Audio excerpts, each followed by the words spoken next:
नमस्कार, स्वागत है आपका इस चैनल में। आज का वीडियो बहुत ही विशेष रहने वाला है क्योंकि आज के वीडियो में हम बात करेंगे केतुदेव की महादशा की। केतुदेव की महादशा की कुछ ऐसे प्रैक्टिकल रेमेडीज आप इस वीडियो में जानोगे। अगर आप यह अपनाते हो तो आप यकीन रखिए केतु की जो दशा 7 साल की होती है उसमें आपको काफ़ी रिलीफ मिलेगा। आपने वैसे काफ़ी वीडियो देखे होंगे या इधर उधर से भी आपने पढ़ा होगा कि केतु की महादशा में यह कर लो वह कर लो, लेकिन कुछ ऐसे उपाय होते हैं जिनका असर ज़्यादा नहीं होता।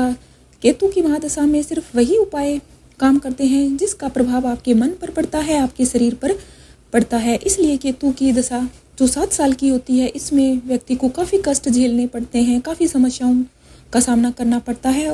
उसे अपनी मैरिड लाइफ में प्रॉब्लम देखने को मिलती है, बच्चों से रिलेटेड उसे काफ़ी प्रॉब्लम होती है, सबसे ज़्यादा प्रॉब्लम जॉब से रिलेटेड, फैमिली लाइफ से रिलेटेड प्रॉब्लम उसे झेलनी पड़ती है। और जो भी वह व्यापार कर रहा है उसमें भी उसे काफ़ी प्रॉब्लम झेलनी पड़ती है। बहुत ही कष्टकारी दशा केतु की महादशा मानी जाती है। अगर आपके चार्ट में केतु देव शुभ हैं फिर भी कुछ न कुछ कष्ट तो केतु की महादशा में आपको झेलने ही पड़ेंगे। किसी पर यह ज़्यादा हावी हो जाते हैं और यह सिर्फ व्यक्ति के व्यवहार पर ही डिपेंड करता है। किसी को ज़्यादा दिक्कतों का सामना करना पड़ता है और अगर व्यक्ति बुद्धिमान है, उसने अपने व्यवहार को बदल लिया है तो कुछ बदलाव के कारण भी उसे कुछ रिलीफ मिलता है। तो केतु देव के उपाय बहुत ही सिंपल होते हैं जिसका प्रभाव सिर्फ आपके मन पर और आपके शरीर पर पड़ता है। सिर्फ वही उपाय यहाँ पर काम करते हैं। तो सबसे पहला जो उपाय है इसको मैं आपको एक उदाहरण के जरिए समझाती हूँ। जैसे कि आप किसी भीड़ भाड़ वाले इलाके में हो, जैसे बस स्टैंड, रेलवे स्टेशन, जहाँ पर काफ़ी भीड़ हो और वहाँ पर कुछ आतंकवादी आ जाते हैं और उनके पास काफ़ी हथियार होते हैं और वो अंधाधुंध चारों तरफ गोलियां बरसानी शुरू कर देते हैं। फिर आप क्या करोगे? आप ऐसे तो नहीं ना कि उनके सामने आप आ जाओगे। आप सबसे पहले आपको सेफ करोगे, सेफ जगह आप ढूंढोगे और वहाँ दुबक कर आप बैठ जाओगे। तब तक आप वहीं पर बैठे रहोगे जब तक आपको यकीन ना हो जाए कि अब मैं सेफ हूँ। आप देखोगे कि कोई आर्मी पुलिस वहाँ पर आ गई है और उन आतंकवादियों से आपको बचा लेगी, तब आपको रिलीफ मिलेगा। अगर आप जो हो रहा है उसे होने देते हैं और आप अपने आप का बचाव करते हैं तो आप बच जाते हैं और कोई वहाँ पर दूसरे लोग हैं वो निहत्ते हैं और वह जाकर ज़्यादा हीरो बनते हैं और उन आतंकवादियों से मुकाबला करते हैं। तो आप समझ सकते हैं कि उनके साथ क्या होगा, वह भी दूसरे लोगों की तरह मारे जाएंगे। तो इस उदाहरण से आप समझ सकते हो कि जब केतु की दशा आती है तो जो हो रहा है आप उसे होने दीजिए। ज़्यादा हीरो बनोगे, हाथ पैर चलाओगे तो फिर आपको नुकसान ही होगा। आप अपना बचाव कीजिए। इसलिए केतु की जो महादशा आती है वह 7 साल के लिए होती है, लेकिन 7 साल का समय कोई छोटा पीरियड नहीं होता। इसमें व्यक्ति काफ़ी कष्ट भुगतने पड़ते हैं। तो सबसे पहले तो यही उपाय है कि जब भी केतु की महादशा आए आप केतु को प्रसन्न करिए। केतु किस चीज़ से प्रसन्न होते हैं? केतु वैराग्य के कारक होते हैं और विरक्ति देते हैं। जब केतु की महादशा आएगी तो सबसे पहले आपके मन पर प्रभाव पड़ेगा, तन पर पड़ेगा, धन पर पड़ेगा। तो आप अपने मन को मजबूत रखिए। जैसे स्थिति है उसमें अपने आप को आप ढालिए, ज़्यादा हाथ पैर मत चलाइए, आप ज़्यादा प्लानिंग मत बनाइए। अगर आप चाह रहे हो कि मैं नया बिजनेस शुरू कर दूँ, नई जॉब ट्राई कर लूँ, तो इस चीज़ से आप बच कर रहिए। केतु देव जब स्टार्टिंग में आते हैं तो फिर आपको काफ़ी कष्ट देते हैं। आपकी जॉब छूट सकती है या जिस जॉब में आप हो उसमें आपको काफ़ी प्रॉब्लम आएगी और आप चाहोगे कि यह जॉब तो मैं छोड़ ही दूँ। तो केतु देव तो यही चाहते हैं कि वह जॉब आप छोड़ दो। तो आप उस स्थिति में अपने आप को ढालिए, तो अपने आप को समर्पित कीजिए। तो आपको समर्पित करना है गणपति जी के आगे, अपने आप को समर्पित कीजिए। आप गणपति की आराधना कीजिए। डेली आप गणपति जी के मंदिर में जाइए, आप लाल फूल अर्पित कीजिए, वहाँ पर दीपक जलाइए, मोदक का भोग या कोई अलग मिष्ठान का भोग भी आप लगा सकते हैं। डेली आपको मंदिर में जाना है। आप यह रूटीन बना लीजिए। बस गणेश जी भगवान पर सब कुछ आप छोड़ दीजिए। और अगर आप डेली मंदिर में नहीं जा सकते तो फिर आप बुधवार को और शनिवार को तो ज़रूर ही वहाँ पर जाइए और वहाँ पर पूजा अर्चना कीजिए। और अगर आप यह भी नहीं कर सकते तो डेली आप रूटीन बनाइए कि घर में ही आप रहकर ओम गंग गणपते नमः की 108 बार यानी एक माला का आपको जाप करना है। आप ऐसे नहीं है कि एक दिन माला का जाप कर लिया, 2 दिन छोड़ दिए, 5 दिन कर लिया, 5 दिन छोड़ दिया। नहीं, आपको रूटीन बनाना है। रूटीन में आपकी कोई भी कमी नहीं आनी चाहिए।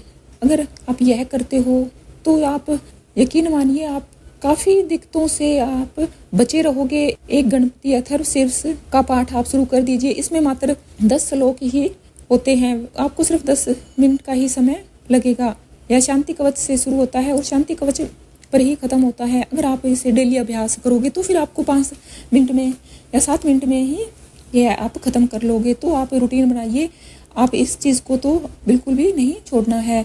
और जब आप नहाने जाओ तो उससे पहले आपको थोड़ा सा केसर लेना है। इसे आप गंगा जल या पानी में भिगोकर थोड़ा सा घोल बना लो और नहाने के बाद आप जो आपकी दोनों बोहें हैं उनके बीच में आप यहाँ पर माथे पे तिलक करोगे और जो बच गया है वह आप नाभि पर लगा लोगे। और इस बात का ध्यान रखना है कि जो घोल आप बनाओ उसका प्रयोग सिर्फ आप अपने लिए ही करो, किसी देवी देवता के लिए आपको इसका प्रयोग नहीं करना है। और जब केतु की महादशा शुरू होती है तो लोग कई दिन तक नहाते भी नहीं हैं, बाल बिखरे रहते हैं, उनकी दाढ़ी बड़ी रहती है, नाखून बड़े रहते हैं। तो इस चीज़ से आपको बचना है। आपको अपने शरीर की साफ़ सफाई रखनी है। जितने ज़्यादा हाइजीन आप बनकर रहोगे आपके लिए उतना ही ज़्यादा अच्छा रहेगा। साफ़ कपड़े पहनिए, फटे पुराने कपड़े नहीं पहनने हैं। बेडशीट आपकी साफ़ सुथरी होनी चाहिए, रूम आपका साफ़ सुथरा होना चाहिए, घर आपका साफ़ सुथरा होना चाहिए, नाखून भी आपके कटे होने चाहिए। साफ़ सफाई का आप ज़्यादा ध्यान रखना है। और जब भी केतु की महादशा शुरू होती है तो सबसे पहले आपका रूटीन बिगड़ता है। तो इस बात का आपको विशेष ध्यान रखना है कि आपको अपना रूटीन नहीं बिगाड़ना है। सुबह जल्दी उठिए, जो समय होता है कि रात जाने वाली होती है और दिन आने वाला होता है, यह समय केतु देव का होता है। तो इस समय आप मंत्रों का जाप कर सकते हैं या इस समय आप बैठकर मेडिटेशन कर सकते हैं, जो कि बहुत ही फलदायी होगा। इस समय का आप प्रयोग कीजिए। अगर आप ऐसा करते हो तो केतु देव की महादशा के जो भी अशुभ प्रभाव आप झेल रहे हो धीरे धीरे उनसे आप निजात पा जाओगे। और जीवों की आपको रक्षा करनी है। आप काली गाय की, काले कौवे की, काले कुत्ते की, काले घोड़े की, काली चींटियों की सेवा कर सकते हो। अगर आप में सामर्थ्य नहीं है कि रोज़ रोज़ आप इनको भोजन करवाएं तो फिर आप थोड़ा सा आटा और शक्कर लीजिए, रोज़ आप चींटियों को डालिए। रूटीन बनाना है, यह कंटिन्यू करना है। आप देखोगे कि आपकी लाइफ में कितना रिलीफ मिल रहा है आपको। और सबसे विशेष बात यह है कि आपके मन में यह नहीं होना चाहिए कि मेरी केतु की महादशा चल रही है और मैं उसके ये उपाय कर रहा हूँ और मुझे फ़ायदा होगा। नहीं, बिल्कुल भी नहीं। ऐसी भावना आपके मन में बिल्कुल भी नहीं आनी चाहिए। आपके मन में यह होना चाहिए कि मैं सच्चे मन से इन जीवों की रक्षा कर रहा हूँ, सुरक्षा कर रहा हूँ, इनके लिए भोजन का प्रबंध कर रहा हूँ। और उस चीज़ से आपको खुशी मिलनी चाहिए। जो भी काम आप केतु की महादशा में मन से करोगे सिर्फ उसी चीज़ का फ़ायदा आपको मिलेगा। और पीपल के पेड़ की सेवा आपको करनी है। पीपल के पेड़ में आपको जल चढ़ाना है। पीपल के पेड़ में पितरों का वास होता है, इसलिए आप जितनी ज़्यादा पितरों की सेवा करते हो यह आपके लिए अच्छा रहेगा। जब भी श्राद्ध बक्स आते हैं आप पितरों के नाम का तर्पण कीजिए, उनके नाम का भोजन करवाइए, ज़रूरतमंद को भोजन करवाइए, उनके नाम का दान पुण्य करिए। यह आपके लिए काफ़ी फलदायी रहेगा।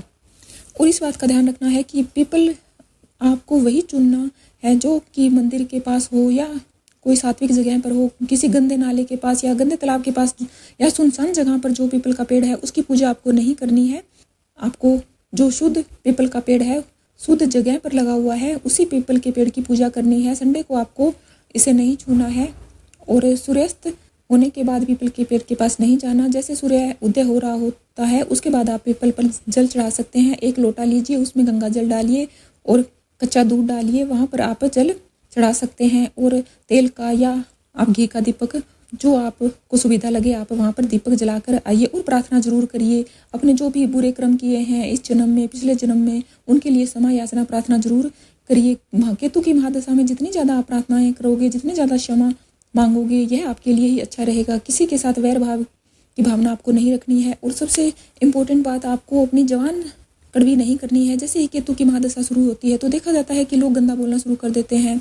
तो इस बात का आपको विशेष ध्यान रखना है। सबके साथ प्यार प्रेम से आपको बोलना है। वाणी आपकी बिल्कुल मधुर होनी चाहिए। और जो काले नीले 2 रंग के कपड़े होते हैं, स्लेटी, इन रंग से आप दूर ही रहिए, नहीं तो केतु के दुष्प्रभाव शरीर के द्वारा आप पर पड़ सकते हैं। तो आप जैसे सफ़ेद रंग हो गया, येलो कलर हो गया, पिंक कलर हो गया, इन रंग का प्रयोग कर सकते हैं। पूर्वजों का आपको तर्पण करना है। अगर आप इस चैनल पर नए हो तो प्लीज़ वीडियो को लाइक कीजिए, शेयर कीजिए और चैनल को सब्सक्राइब कीजिए ताकि आने वाली सारी वीडियो की नोटिफिकेशन आपको मिल जाए। तो यहाँ पर जो आपको रेमेडी बताई जा रही है यह बिल्कुल प्रैक्टिकल रेमेडीज़ है। अगर आप इनका प्रयोग करते हो तो आप यकीन रखिए आपको फ़ायदा ज़रूर होगा। आप ये दूसरों के साथ भी शेयर कर सकते हो। जिनके भी केतु की महादशा है आप उनसे पूछ कर देखिए उनके मन में क्या चल रहा है, उनके साथ क्या बीत रहा है। केतु एक विराग्य के कारक है, तो यह विराग्य तो देते ही हैं। जैसे ही केतु की महादशा शुरू होती है तो फिर जैसे जो चीज़ केतु को पसंद है अगर वह आप करने लग जाते हो तो केतु देव खुश हो जाते हैं और फिर आप अपनी लाइफ आराम से जी सकते हो। बस इतनी सी बात है। यह बात कुछ लोग नहीं समझते और वह परेशान होते रहते हैं। बड़े बुजुर्गों का आप आदर करिए, मन से आप पवित्र रहिए। ऐसा नहीं है कि आपके मन में कुछ हो और बाहर से आप कुछ और ही हो। जितना ज़्यादा मन साफ रखोगे केतु की महादशा में आपको उतने ही ज़्यादा अच्छे रिजल्ट मिलेंगे। जैसे ही केतु की महादशा शुरू होती है तो तन मन धन पर प्रभाव पड़ता है। सबसे पहले व्यक्ति के मन पर प्रभाव पड़ता है। तो मन तो आपके हाथ में ही है। आप किसी भी बात की टेंशन मत लीजिए। मन से आप पवित्र रहिए, शरीर की साफ सफाई रखिए।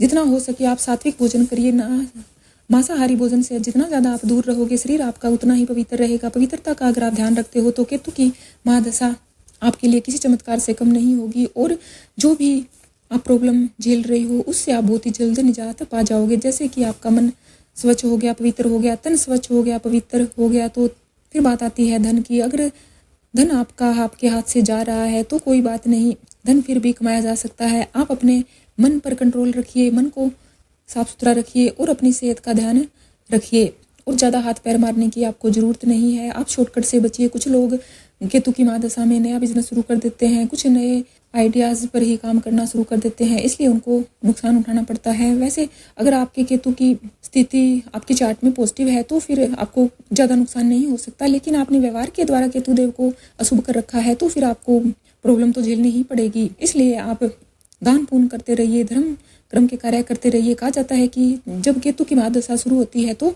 यह आपको मंदिर के सामने ले जाकर खड़ा कर देती है। कुछ लोग सोचते हैं कि राहु केतु ऐसे ही है, सब ज्योतिष पैसा बनाने के चक्कर में ऐसा करते हैं, लेकिन जब उनके केतु की महादशा आती है तो वह भी मंदिर के आगे खड़े होने पर मजबूर हो जाते हैं। इसलिए यह आप पर ही डिपेंड है कि आप मंदिर के अंदर जाइए, पाठ पूजा कीजिए, आचरण शुद्ध रखिए। नहीं तो केतु महाराज मंदिर के आगे आपको कटोरा पकड़ाकर खड़ा कर देने की काबिलियत रखते हैं। इसलिए किसी भी बात को बोलने से पहले आप 100 बार सोचिए। धर्म कर्म के कार्य आप करते रहिए। जो भी कार्य करे आप मन से करें, क्योंकि केतु देव मन का कारक माना जाता है। केतु देव के सिर नहीं है, इसलिए आप अपने मन पर कंट्रोल रखिए।